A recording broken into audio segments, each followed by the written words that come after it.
Hey, this is Lily from Rewild, and we're so excited that we're going to be a part of the Rosslyn Flower Market. Not only are we going to be bringing some cool plants and maybe some cool pots, but we're going to spend some time talking to you about plants.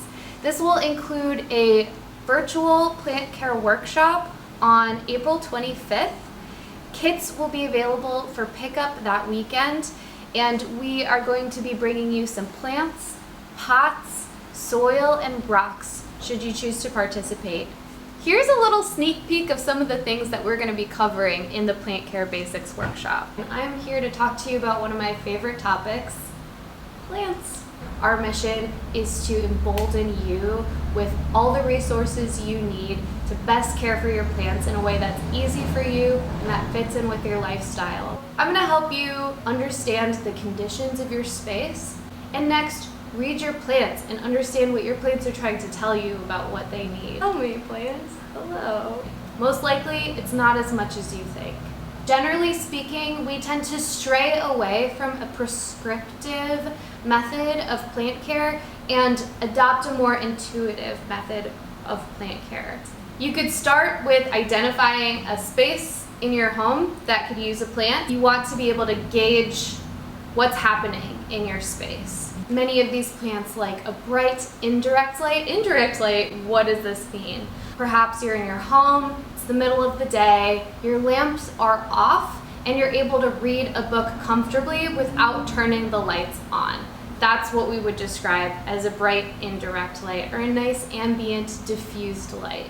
The topic of light feeds right into the topic of water, because quite likely the amount of light that your plant is receiving is going to directly impact the frequency with which you water your plants. Our number one recommendation for watering your plants is actually just sticking your fingers in the soil.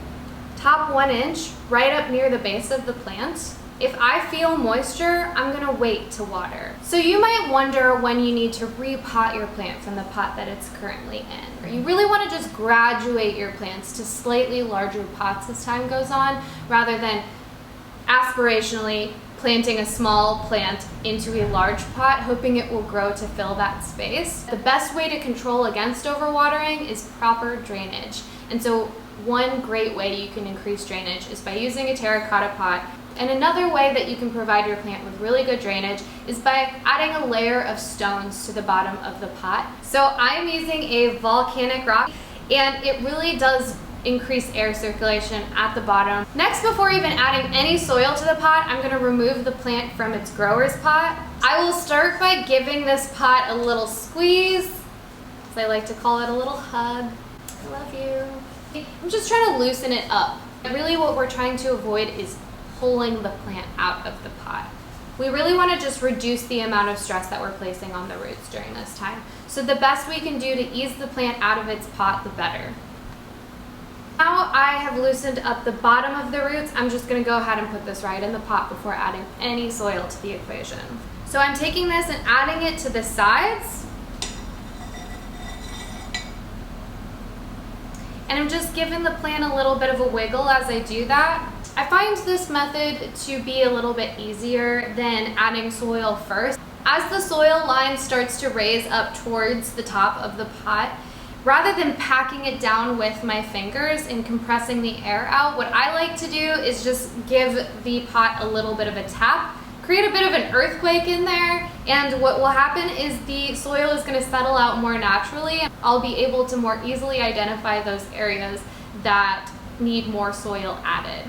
So you've just potted your plants, congratulations. Now you might be thinking, okay, when do I water? So wait a few days before your first watering, and again, pH stick is your finger, stick it in the soil, feel for moisture. If you feel moisture in that top inch, wait a couple days before you do water. We are looking so much forward to spending this quality time with you. So come see us at the Rosslyn Flower Market and get ready to turn your thumbs green.